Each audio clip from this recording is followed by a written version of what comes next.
शिवनारीपुर नाम का एक छोटा सा गांव था। इस गांव में हर साल बहुत ज्यादा गर्मी पड़ती थी, क्योंकि यह गांव चारों तरफ रेत से घिरा हुआ था।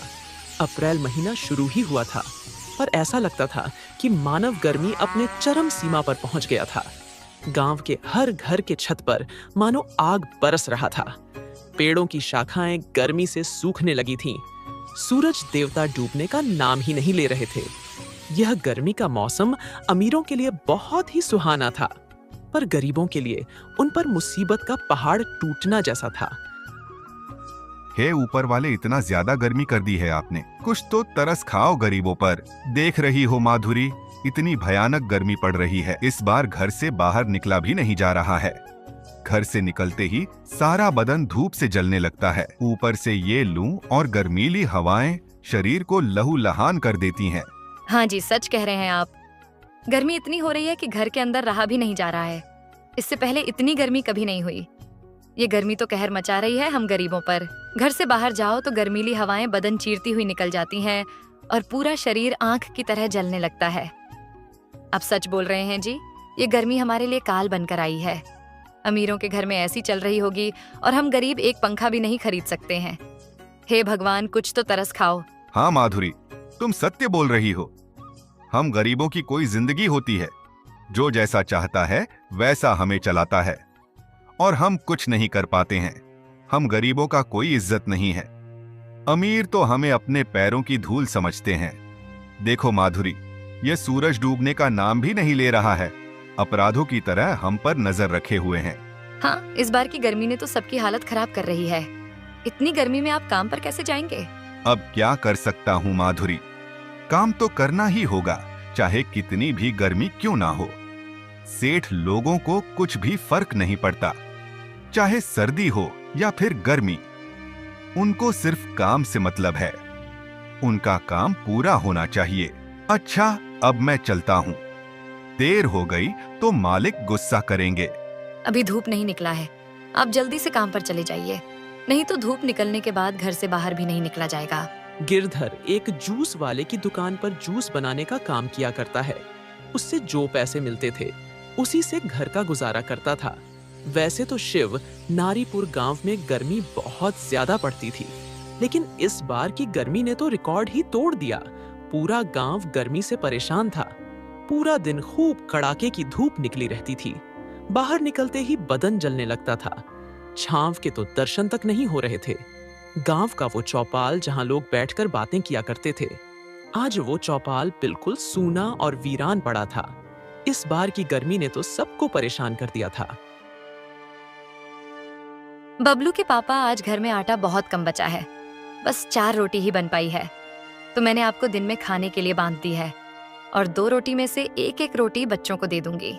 मेरा तो आज उपवास है। नहीं माधुरी, वो 2 रोटी भी बच्चों को खिला दो। मैं तो जूस पीकर भी काम चला लूंगा। अब जूस पीकर कैसे सारा दिन काट लेंगे जी? वैसे भी दिन बहुत बड़ा होता है। तुम घबराओ मत माधुरी, शाम को जब वापस घर आऊंगा तो राशन ले आऊंगा, तब रोटी बना लेना आराम से। माधुरी को भी पता था, एक गिलास जूस से सारा दिन नहीं कटेगा, पर गरीबी के कारण वह कुछ कर भी नहीं सकती। गिरधर काम के लिए घर से बाहर निकलता है। बाहर बहुत तेज से धूप और गर्मीली हवाएं चल रही थीं। इस कड़ाके की गर्मी और गर्म लू के कारण गिरधर का शरीर धूप से मानो जलने लगा था। धोती और कुर्ता में उसे और भी गर्म लग रही थी, पर वह मजबूर था, क्योंकि जब वह काम पर जाएगा तभी वह अपने परिवार का पेट पाल सकेगा। धूप से बचने के कारण गिरधर सुबह 6 बजे अपने मालिक के दुकान पर पहुंच जाता है। अरे भोला, आ गया। बहुत अच्छा काम किया तूने, जो इतना जल्दी आ गया। नहीं तो धूप इतनी तेज हो जाती कि घर से बाहर निकलने के लिए तुझे 100 बार सोचना पड़ता। सूर्य देवता न जाने हम लोगों से इतना नाराज क्यों है, जो आग उगल रहे हैं। इस गर्मी ने लोगों को घर में ही कैद कर दिया। कहीं आने जाने के लिए 100 बार सोचना पड़ता है। आप सच बोल रहे हैं मालिक। इतना गर्मी पड़ रही है कि घर से बाहर नहीं निकला जा रहा है, और ऊपर से ग्राहक भी नहीं आ रहे हैं। क्या करें मालिक, कुछ समझ में नहीं आ रहा है। अच्छा गिरधर, ज्यादा बातें मत करो, जाकर गिलास धो, ग्राहक आते ही होंगे। जी मालिक, अभी जा रहा हूँ। गिरधर गिलास धोने के लिए चल देता है। कहते हैं ना, गरीबी और भूख इंसान से सब कुछ करवा लेता है। और आज गिरधर को घर राशन भी ले जाना है, वरना उसका परिवार भूखा ही रह जाएगा। वह गिलास धोकर लोगों को ठंडी ठंडी जूस पिलाने लगता है। गर्मी ज्यादा होने के कारण गिरधर का भी मन कहने लगा कि वह भी एक गिलास जूस पी ले। जैसे ही गिरधर जूस पीने के लिए गिलास मुख के पास ले गया, वैसे ही सेठ पहुंच गए। सेठ उसे देख लेता है जूस पीते हुए और गुस्से में बोलता है, गिरधर, तुम्हें यहाँ जूस पिलाने के लिए काम पर रखा हूँ, खुद पीने के लिए नहीं। मैं खुद पूरे दिन में एक बार जूस पीता हूँ, इस दुकान का मालिक होकर भी, और तू नौकर होकर भी जूस पिएगा। ना जाने कितना गिलास पी चुका होगा। इसलिए आज तेरी दिहाड़ी से 4 गिलास के जूस के पैसे काट लूंगा, तब पता चलेगा तुम्हें, और कल से तुम यहाँ काम पर मत आना। नहीं मालिक, ऐसा मत करिए। आज गर्मी बहुत ज्यादा लग रही थी, इसलिए 1 गिलास जूस पिया हूं। दोबारा ऐसा नहीं होगा मालिक। कृपया करके आप मेरा दिहाड़ी मत काटिए, नहीं तो मेरे बीवी बच्चे भूख से मर जाएंगे मालिक। मेरा बच्चा इंतजार कर रहा होगा मालिक। जब मैं यहाँ से जाऊंगा तब राशन लेकर जाऊंगा, तब खाना बनेगा। इसलिए मालिक दिहाड़ी मत काटिए, दोबारा ऐसा गलती नहीं होगा। ये सब तुझे जूस पीने से पहले सोचना था। मैंने ठेका नहीं लिया है तेरे बच्चों का पेट भरने का। बेचारा गिरधर पैसे कम मिलने से परेशान था। उसे क्या पता था कि 1 गिलास जूस उसे इतना महंगा पड़ जाएगा। शाम तक वह काम करता रहा और कम पैसे लेकर वह घर की तरफ चला गया। उसने कुछ पैसों से घर का राशन लिया और घर आ गया। गिरधर अपने घर पहुंचता है तो उसकी पत्नी माधुरी उससे कहती है, हाँ जी, क्या बात है? आप इतने परेशान क्यों लग रहे हो? और ये राशन भी इतने कम ले आए हो? इससे तो बस 2 दिन ही काम चल पाएगा। गिरधर माधुरी को सारी बातें बता देता है। माधुरी, मैं बहुत परेशान हूं। मालिक ने मुझे काम से निकाल दिया। मुझे गर्मी बहुत लग रही थी, गला सूख रहा था, तो मैंने 1 गिलास जूस पी लिया था। दूध पीते हुए मालिक ने देख लिया और तो और मेरी दिहाड़ी भी काट लिए। माधुरी, मैंने जूस पिया 1 गिलास और पैसे काटे 4 गिलास के, और ऊपर से मुझे काम से भी निकाल दिए। इसलिए मैं बहुत परेशान हूं। हे भगवान, तूने यह गर्मी का मौसम क्यों बनाया है? हम गरीबों का गुजारा कैसे होगा? अब क्या होगा जी? ऐसे गर्मी में हमारा गुजारा कैसे होगा? माधुरी, तुम परेशान मत हो। मैंने थोड़ा बहुत पैसा बचा लिया था। घर में एक भी पंखा नहीं है। तुम बाजार से पंखा खरीद कर ले आना, ताकि गर्मी से बच्चे परेशान ना हो। अरे आप ये पैसे अपने पास ही रखो, अब खुद ही बाजार से सस्ते पंखे खरीद लाना। हालात तो देखो, अपनी पसीने से सारा बदन भीग गया है। बच्चों से ज्यादा पंखों की जरूरत तो आपको है। गिरधर बाजार जाकर बच्चों के लिए एक सस्ता वाला पंखा खरीद कर ले आता है। माधुरी जब खाना बनाती है तो बच्चे उसके पास ही बैठे रहते हैं, लेकिन अब गर्मी इतनी तेज हो रही थी कि माधुरी को आग सहन नहीं हो रही थी और तुरंत पंखे के पास पहुंच जाती है। तब जाकर जान में जान आती है। माधुरी, मैं बाहर जाता हूं, देखता हूं, शायद कोई काम मिल जाए। ऐसे घर पर तो खाली नहीं बैठ सकता। अगर घर पर रहूंगा तो हम लोग एक एक दाने के लिए मोहताज हो जाएंगे। ठीक है जी, मगर ध्यान से जाना और शाम को समय से घर आ जाना। गर्मी बहुत ज्यादा हो रही है। अब ऐसा लग रहा है कि गर्मी सहन नहीं हो रही है। गर्मी अपनी चरम सीमा पर पहुंच गई है। अगर ऐसे ही रहा तो चारों तरफ अकाल पड़ जाएगा, लोग बीमार पड़ जाएंगे, भुखमरी फैल जाएगी, चारों तरफ सूखा ही सूखा फैल जाएगा, हरियाली जमीन बंजर बन जाएगी, सबका कारोबार ठप पड़ जाएगा। गिरधर घर से बाहर निकल जाता है। बाहर गर्मीली हवाएं चल रही थीं, पर गिरधर उसकी परवाह किए बिना बस चला जा रहा था और यही बातें अपने मन में सोच रहा था कि कहीं भी उसे काम मिल जाए। वह बाजार में एक दुकानदार के पास जाता है और काम मांगता है। साहिब जी, क्या आपके दुकान पर कोई काम मिल जाएगा? कोई भी काम दे दो, मैं सब कर दूंगा। गिरधर ने कई जगह काम ढूंढा, पर उसे कोई काम नहीं मिला। वह मायूस होकर एक पेड़ के नीचे बैठ गया। हे भगवान, अब मैं क्या करूं? कोई काम नहीं मिल रहा। ऐसे ही रहा तो घर का गुजारा कैसे होगा?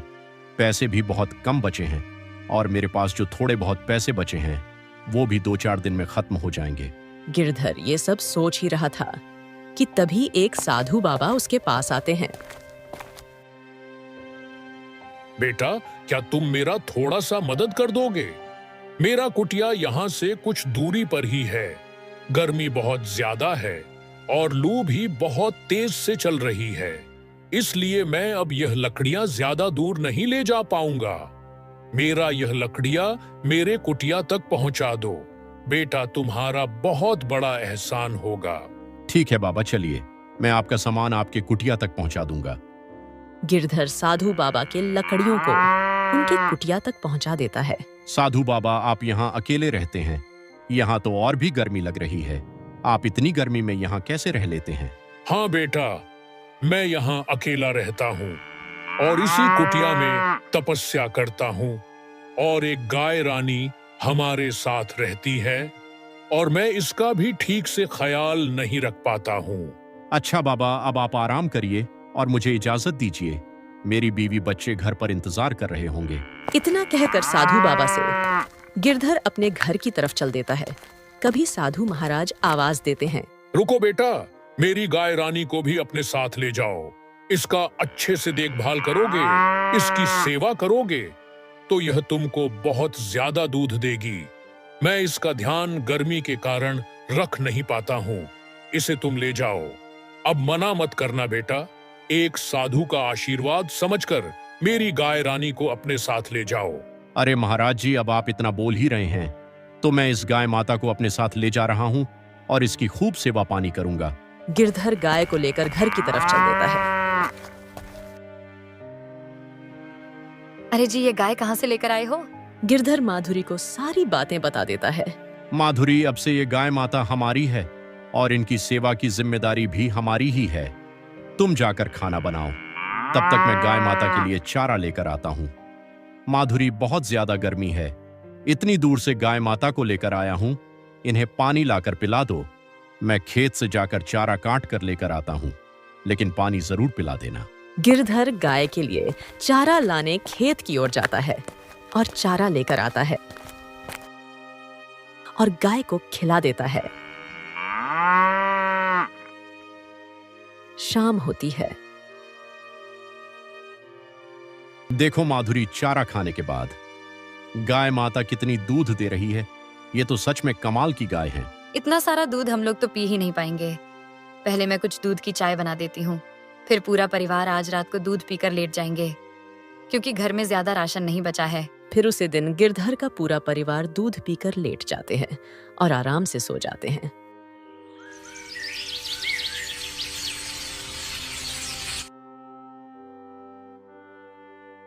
अजी, हमारे पास इतना सारा दूध हो गया है, क्यों ना हम दूध का व्यापार कर ले? अच्छा खासा चलेगा। हाँ सुनीता, तुम बोल तो ठीक रही हो। मैं अगले ही दिन से दूध को लेकर डेयरी पर जाऊंगा और बेच दूंगा। कम से कम घर का खर्चा तो चलेगा। गिरधर इतना कहकर गाय के लिए हरी घास लाने चला जाता है। हरी घास जब काट कर घर आता है तो गाय को खिला देता है। अगली सुबह होती है। गिरधर दूध को लेकर दूध वाले के डेयरी पर पहुंच जाता है। डेयरी पर दूध बेचता है। भाई साहब, 400 रुपया बना आपका। सुनो भाई, मैं महीने पर रुपया ले जाऊंगा। ये 400 रुपया तुम मेरे डायरी पर चढ़ा दो। ठीक है, जैसा आपको ठीक लगे। दूध बेचकर गिरधर अपने घर पहुंचता है तो उसकी पत्नी गिरधर से कहती है, दूध बेच आए। कितने रुपए का दूध बिका? माधुरी, 400 रुपए का दूध बिका, लेकिन मैंने रुपया नहीं लाया। डेयरी वाले भैया से कहा मुझे महीने पर रुपए चाहिए। ये तो आप बिल्कुल सही किए। धीरे धीरे महीना बीतता है। गिरधर, आज तुम्हारा 1 महीना पूरा हो गया। ये लो 12,000 रुपया। गिरधर वो रुपया लेकर घर पहुंचता है। माधुरी, ये लो 12,000 रुपया दूध का। भगवान ने चाहा तो बहुत जल्द हमारी गरीबी दूर हो जाएगी। सुनिए जी, 12,000 रुपया तो हमें मिल गया, लेकिन घर में रहेगा तो धीरे धीरे खत्म हो जाएगा। तो फिर क्या करें, तुम ही बताओ माधुरी। मुझे जो समझ में आया मैंने वो किया। आप एक काम करिए, आप उसे डेयरी वाले भैया से 12,000 रुपए एडवांस में ले आइए। बोलना दूध में कट जाएगा धीरे धीरे। माधुरी, एडवांस रुपए लाकर हम क्या करेंगे? 12,000 तो पर्याप्त है हमारे लिए। सुनिए जी, बड़ा सोचिए। आज गौ माता हमें दूध दे रही है तो घर का खर्चा चल रहा है, और कल गाय माता दूध देना बंद कर देंगी तो फिर हम क्या करेंगे? इसलिए आगे का सोचिए। आप जाकर 12,000 रुपए लेकर आइए, फिर मैं बताती हूँ आपको क्या करना है। जैसा तुमको अच्छा लगे, मैं अभी जा रहा हूँ। गिरधर डेयरी वाले के पास जाता है और सारी बात डेयरी वाले भैया से बताता है। डेयरी वाले भैया उसे 12,000 रुपए एडवांस में दे देते हैं। गिरधर वो रुपया लेकर घर पहुंचता है। माधुरी, मैं 12,000 रुपए एडवांस में ले आया हूँ। अब हमारे पास 24,000 रुपए हैं। अब तुम ही बताओ इसका क्या करें। सुनिए जी, गर्मी इस समय बहुत पड़ रही है, हम ठंडे का बिजनेस करते हैं। गर्मी में ठंडे की बिक्री खूब रहेगी।